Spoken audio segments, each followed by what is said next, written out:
रात के 11 बजे फोन की घंटी बजी। सुमन ने भागकर फोन उठाया।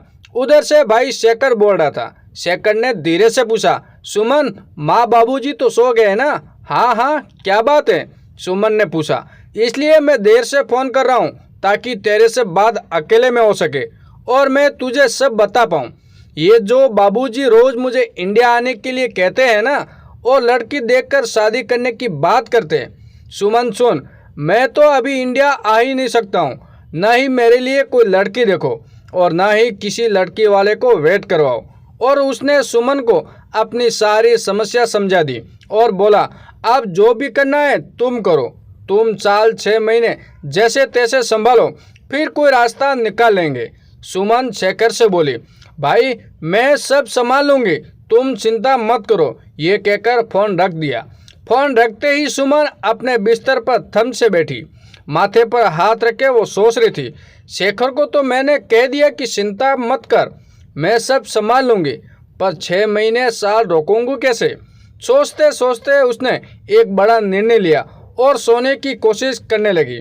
नींद उसे कोसों दूर जा चुकी थी। अगले हफ्ते उसे देखने के लिए लड़के वाला आए तो सुमन ने उनसे बड़ा रूखा और अकड़ू व्यवहार किया। लड़के वाले ना करके चले गए, पर सुमन के बाबूजी उनके जाने के बाद उस पर बहुत गुस्सा हुए कि अच्छा खासा लड़का था, भगा दिया। आखिर तुम चाहती क्या हो? इधर सुमन यूं ही किसी ना किसी तरीके से लड़के को ना करती और करवाती रही।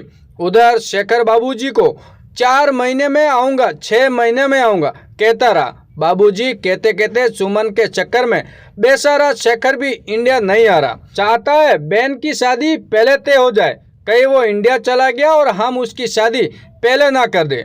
पर एक बात यह है कि कोई लड़का इसको पसंद ही नहीं आ रहा था। सुमन सुनती पर चुप रहती।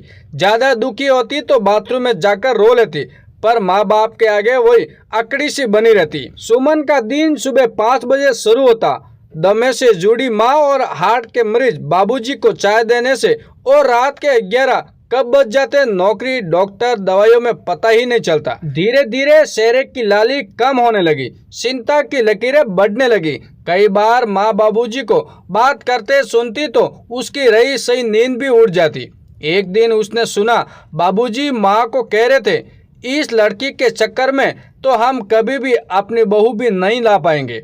बेचारा शेखर इसके चक्कर में इंडिया नहीं आ रहा। इसकी सगाई हो तो वो इंडिया आए, इसने सगाई करवानी नहीं है। इसलिए मैं तो कल शेखर को कहता हूँ कि बेटा पहली फ्लाइट से आ जा, नहीं तो हमारा मुंह नहीं देखेगा। आखिर शेखर को बाबूजी के इन शब्दों के आगे अपना फैसला बदलना पड़ा और उसे इंडिया आने का प्रोग्राम तय करना पड़ा। रात को फिर देर से शेखर सुमन को फोन पर कहने लगा, सुमन अब तुम ही संभाल लेना, मैं सबको लेकर आ रहा हूँ। सुमन ने शेखर से कहा, भाई आप सबको लेकर आओ, बाकी मैं सब देख लूँगी। सुमन ने शुभ साफ सब तैयारियां करनी शुरू कर दी।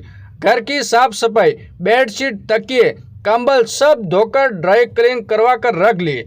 खाने पीने का सामान, ration, bakery item, tin food, cold drinks, drink की बोतल, जो भी उसे समझ आया। शेखर ने एयरपोर्ट पर पहुंचकर सुमन को फोन किया, हम 1 घंटे में घर पहुंच जाएंगे, मेरे को बहुत घबराहट हो रही है, तुम सब संभाल लोगे ना?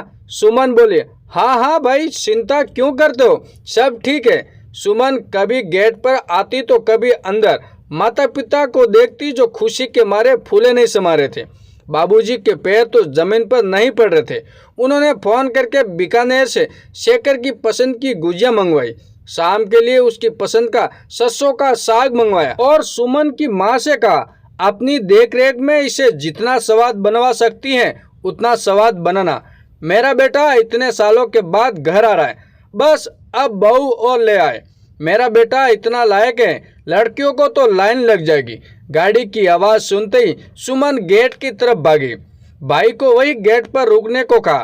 फिर माँ बाबूजी की तरफ आई और आरती का थाल जो उसने पहले ही सजाया हुआ था उठाकर लाई और बोली, आओ भाई, आ गया, दरवाजे पर है, आपकी बहू और पोता भी हैं। माँ बाबूजी बहू की आरती उतारो और घर के अंदर प्रवेश करवाओ। सुनकर बाबूजी गिरते गिरते बसे। सुमन ने एक हाथ से उनको सहारा जो दिया था, फिर दोनों को बाहर ले आई। माँ बाबूजी को देखते ही शेखर पैरों में पड़ गया। माँ बाबूजी मुझे माफ़ कर दो। माँ बोली, शेखर ठीक है, तूने जो किया, पर तूने हमसे ये इतनी बड़ी बात छुपाई। माँ, ये तो सुमन ने हिम्मत बधाई, वरना मैं तो अब भी आने की हिम्मत नहीं कर पाता। शेखर ने कहा, सुमन मुझे पता था, तुम फिर भी हमारे ताने सुनती रही। माँ ने रोते हुए सुमन को एक हाथ से अपने पास करते हुए कहा।